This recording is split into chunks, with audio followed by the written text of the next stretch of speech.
Welcome to Jumpstart Your Joy. I'm your host, Paula Jenkins. I invite you to join me as we explore how inspiring people have chosen joy in their lives and what they have to share with us about how to jumpstart joy in the world. Plus, how do we follow our own hearts, find work that lights us up while mindfully noticing the role joy plays in our own journey.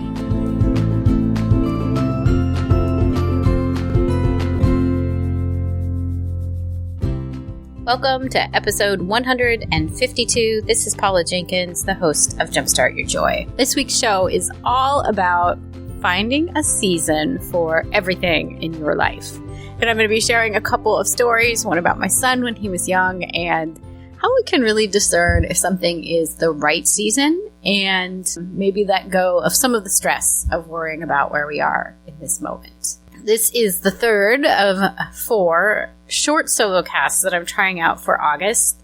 Just trying out a shorter format, see how you guys like it, and sharing some of my very favorite topics and thoughts of the year with you all as we round out season 3. And then in just 2 weeks, we'll jump into the season finale for season 3. So first, I want to say a big welcome and thank you, as always, to you guys for listening each week. And if you're new, you can find out more about the show, and 151 other amazing episodes are available over at jumpstartyourjoy.com. If you want to get the show notes for this show, they are also at the website, which is jumpstartyourjoy.com/season. And there you will find the links to some of the things that I'll be sharing here, a couple of books and past episodes. And also a whole lot of other information. If you want to start a podcast of your own, I have a cheat sheet there for you if you want to sign up for that. And of course, if you want to subscribe to the show, it is on Apple Podcasts and Google Podcasts. And those are probably the best places to listen, but any app will have it. And please subscribe.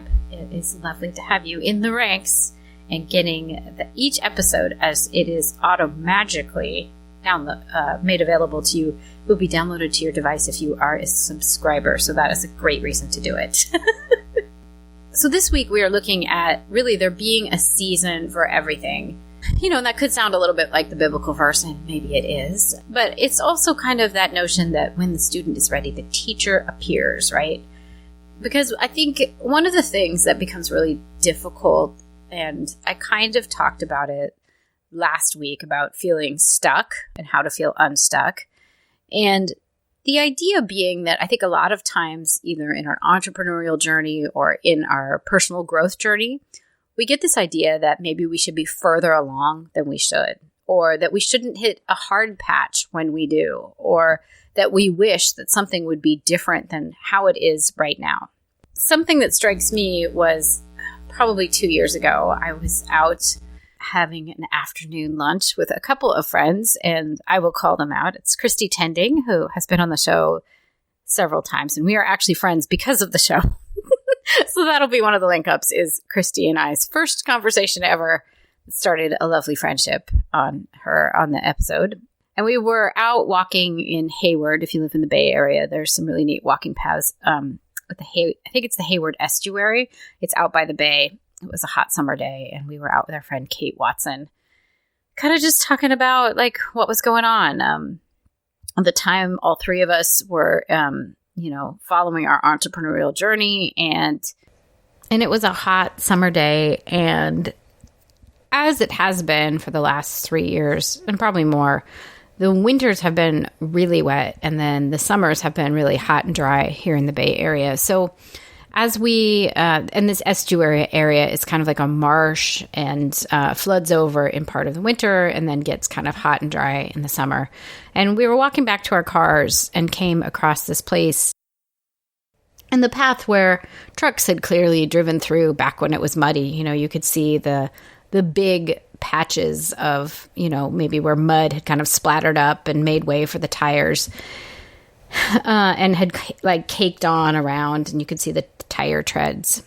And looking down into the path, you could also see something that has been muddy gets really hot and dries really quickly, and then it gets those really deep cracks in it. And sometimes it's fun to pick them apart, and they can almost peel away the dirt. So it was that kind of thing, like this really deep trench of where a truck had driven through, and then this really crusty topsoil that had dried out in the sun. And I just looked at this path where these trucks had gone, and I said something to Kate and Christy at this time, and I was like, it's so interesting because a truck was stuck here, it looks like, at one point. You know, back when it was muddy and rainy, this section of this path was almost impassable. You know, the truck probably made it through, but right now we can just walk on top of it and there's no big deal. And like, this is easy walking. And they both kind of looked at me and they went, you got a blog post brewing, don't you? And I was like, yeah, you know, I kind of do. Because it struck me in that moment that this space, this very space I was standing on, if I had been somebody trying to walk through it, you know, probably 4 months before, I would not have been able to pass it, right? Or it would have been really messy and muddy, and I would have been really filthy by the time that I walked through it. If I'd been in a car, my car might have gotten stuck. But now it's like nothing. You know, I could walk through and it's really hot, but it's easy to pass on it. And it just really struck me as such a metaphor for the entrepreneurial journey, or sometimes the journey of our life, which is there are times when a road will be easy and passable. That summer day, I could walk simply across right where that mud had been. But other times, that very same road, the very same thing, becomes difficult and is filled with the proverbial mud. And it's someplace that you'd get bogged down and messy and mucked up or whatever if you tried to pass it just 3 or 4 months earlier. And it really struck me that that's such a metaphor for life, that sometimes things are just totally unpassable. But if you wait a few months, you know, even an entirely same set of circumstances, seemingly, that same road is something that you could pass with ease. And it strikes me that that is so true, that maybe if you're in a part of your journey where something seems really sticky and awful, you know, maybe as we talked about in the Essentialism episode, which is 150, go back and listen if you haven't, maybe you just need the pause, right? Like, instead of trying to force that thing to happen, go past the muddy road right now, maybe you just need to pause and give it a little more time until the circumstances are right for you to pass that road. The other thing that this, and so that kind of ties into this season idea, right? Like, there's a season for everything, quite literally in the way of this road, that it was passable at some times and not at others. But for us as a life journey, that there is a season, that sometimes things will be easy. Maybe even the same thing, if you try it again later, would either be harder or easier. But there will be a time which you can pass through that thing.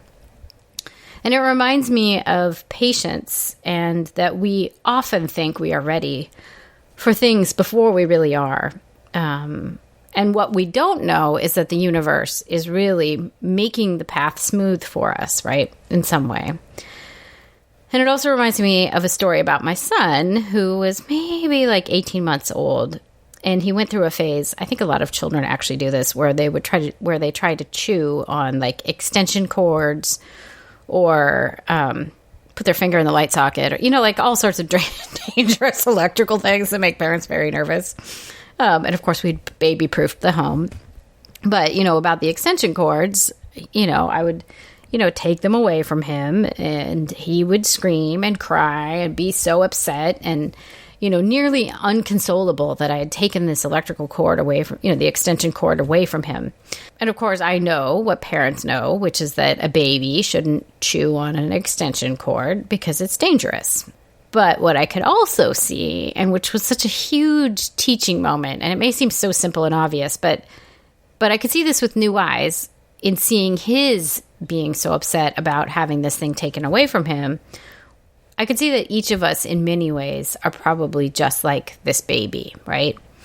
We cry and we scream and we pout when we don't get what we think we want, right when we want it.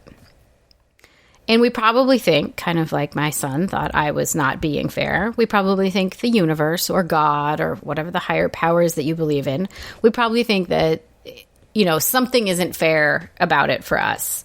And maybe whatever this thing is, so I don't, you know, you're probably not going after an extension cord, but you're going after a big dream. And maybe if your big dream doesn't become a reality, maybe you kind of go into that funk and you do the equivalent of a baby, crying and screaming about it. And maybe you think you deserved it. And frankly, you probably do. But maybe you think that the universe isn't being fair in giving it to you. And like my son, we probably, each of us, doesn't know why in that moment we aren't allowed to get the thing that we really think we want. But the part of this that's really the big teaching moment when I saw my son doing this is I could see him getting so frustrated and so fed up with me. And like he didn't see the danger in the thing of chewing an extension cord. But maybe each of us is like that baby, when something doesn't quite go our way. Maybe there's actually a very good higher power type reason for why we weren't allowed to do this thing that we wanted to do, And maybe the thing that you want is dangerous, but you don't really know that yet, or you don't know why. And maybe you don't have the understanding yet to even know why what you're going after is dangerous or undesirable or not a fit for you at this time. I can think of some relationships for sure in my past that totally fit this scenario, right? Like I people that I very much wanted to be friends with, or people that I wanted to date and it didn't work out. And I would agonize over why it wasn't working out, and why I couldn't have what I wanted. And I could see in looking back now that those people were just simply not meant to be in my life. And for whatever reason, we were not a fit. And real candidly, if I had gone, after some of those relationships, well, then I wouldn't have my current husband and my son in my life. So I think in other words, I believe that there is a higher power looking out for us, kind of like a mom looking out for a child, telling them not to chew on the extension cord. I feel like in many ways we're being directed by, the universe, a guiding force, whatever it is, so that we don't do the things that might harm us. And sometimes we don't get what we want, but I think there's usually a reason for it. And it may be that we're just like that little baby, trying to chew on something that will harm us, and we're being shooshed away from it for our own safety and well-being. Or, kind of going back to our other story about that muddy road, maybe we're being directed in a different way, because the timing isn't right. We've hit the rainy season for the road that we want to travel, and it's impassable because of proverbial mud. And if we wait the 3 months, the time will be right and it'll be smooth sailing. So just like we talked about in the Essentialism episode in 150, I think that the answer for this kind of thing is usually to accept the pause that is being requested of us, to kind of stop and take stock and see what's going on in our life. Is this something we could wait and try again in a few months or in a year? Is there something maybe we're not understanding in this situation when we feel like the season isn't hitting for us right now and we're not getting what we want?